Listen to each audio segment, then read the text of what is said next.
Bonjour à tous et à toutes et on se retrouve aujourd'hui dans une nouvelle vidéo pour vous parler d'une collection qui me tient vraiment à cœur. Il s'agit des figurines Q-Posket. Pourquoi vous parler de cette collection de figurines? Eh bien parce que ça fait quand même un moment que je les connais, mais ça fait très peu de temps que je les collectionne parce qu'il n'y avait pas de personnages qui me tenaient vraiment à cœur et c'est une collection dont les figurines sortent de plus en plus. Donc j'attends vraiment qu'il y ait un personnage qui m'intéresse vraiment. Ceux qui ne connaîtraient pas, il s'agit de figurines qui viennent tout droit du Japon et ça a vraiment un succès là-bas.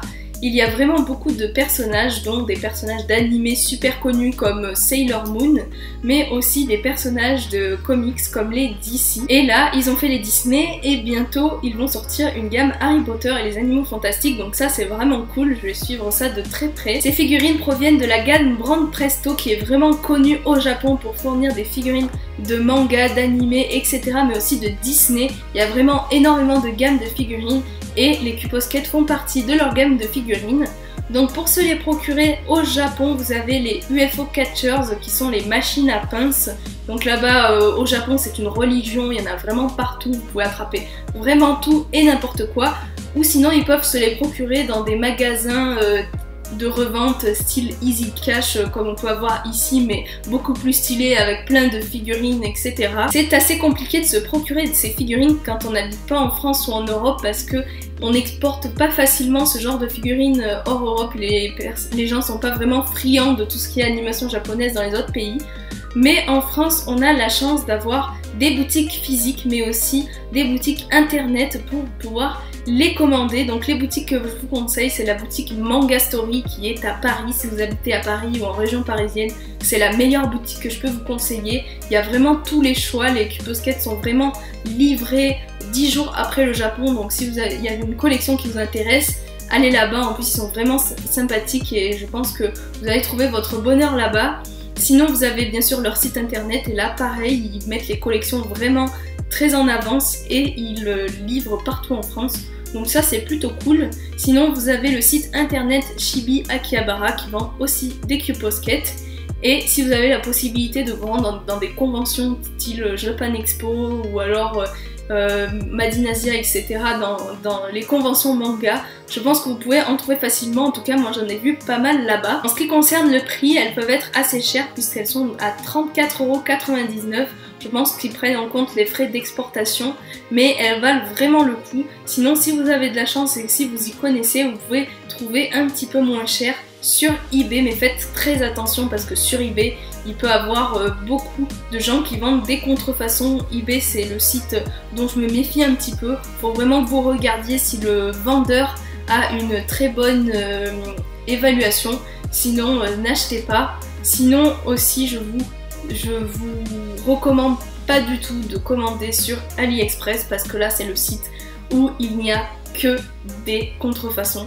Si vous voulez acheter des Q-Posket, achetez-les au prix fort sur Manga Story ou sur un autre site que je vous ai dit parce que là au moins vous aurez des vrais, mais sur AliExpress vraiment ne commandez jamais sur ce site si vous voulez des figurines ou alors des Q-Posket. Il existe plusieurs versions de ces figurines, donc celle-ci c'est la version basique avec les couleurs normales du personnage. Une version pastel de Elsa que j'ai juste ici, mais ça ressemble tellement aux couleurs du personnage de base qu'on ne voit limite pas la différence. Mais je vous mettrai quand même une petite photo pour que vous vous rendiez compte de la différence. Mais aussi il existe une version avec des couleurs un peu plus dégradées au niveau des vêtements qui est assez sympa aussi, avec un socle différent puisqu'il est doré.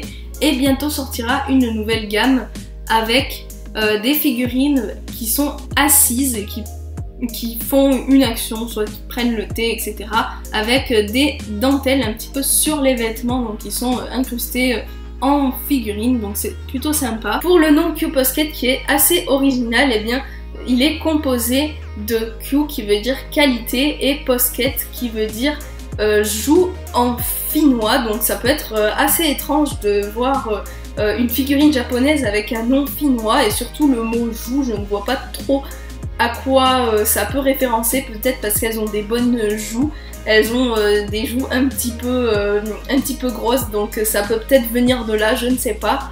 Mais en tout cas le nom est assez original pour le coup. Pour le design de ces figurines, c'est vrai qu'elles ont un aspect un petit peu manga animé mais sans être trop exagéré, c'est ça qui est cool je trouve.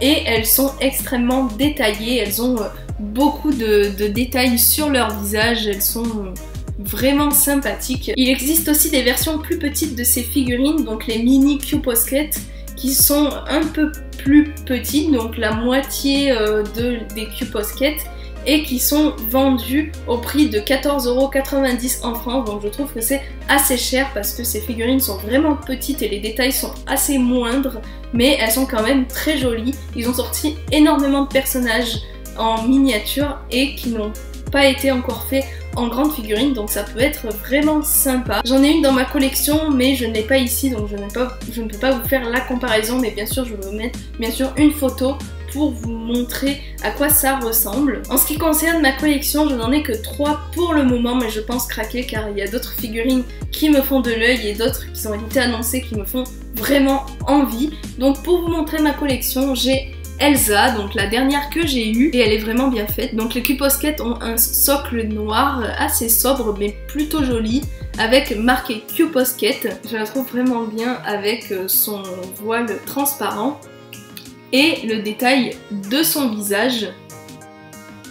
Elles ont vraiment des bonnes bouilles ces figurines, je trouve.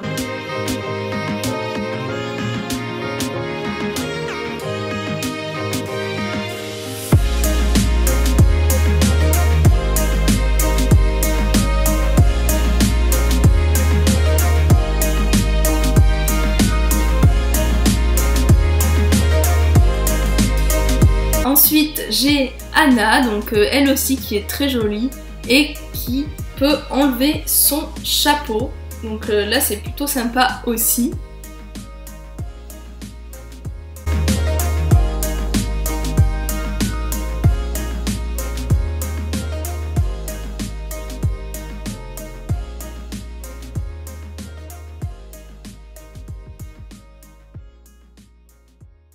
Et la dernière que j'adore de ma collection, il s'agit de Aurore dans sa version paysanne. Alors celle-là je la trouve parfaite, j'adore son mouvement, les mouvements des vêtements sont très bien réalisés. Personnellement j'aime beaucoup cette figurine et je l'ai achetée en convention celle-ci. Les deux autres que j'ai achetées viennent de chez Manga Story, mais celle-là je l'ai achetée directement en convention.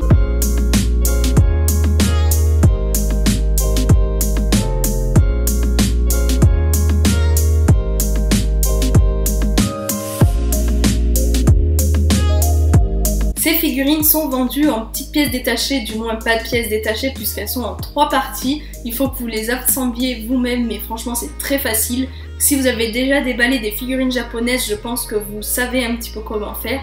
Et voici donc les boîtes des figurines, je vous en ai montré 2 pour vous montrer la différence, puisque celle-ci c'est une version pastel et celle-ci c'est une version normale. Donc les versions normales, elles ont un packaging assez sombre, donc avec le visage du personnage.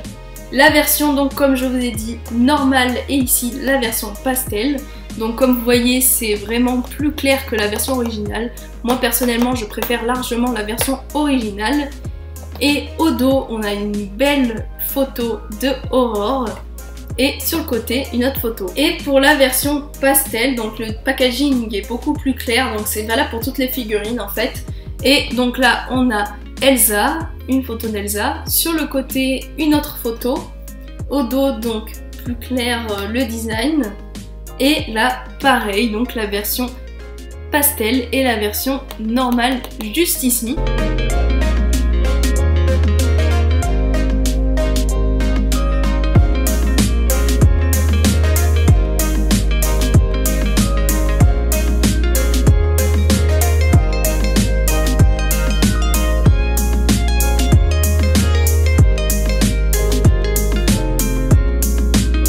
Voilà, c'est tout pour cette vidéo, j'espère que ça vous aura plu. N'hésitez pas à me dire dans les commentaires si vous aimez ces figurines, qu'est-ce que vous en avez pensé, ou alors si vous collectionnez ces figurines comme moi, j'aimerais bien le savoir. Et en tout cas, n'hésitez pas à vous abonner à ma chaîne si ce n'est pas encore fait, ou alors vous abonner sur mon compte Instagram où là je vous partage beaucoup de choses.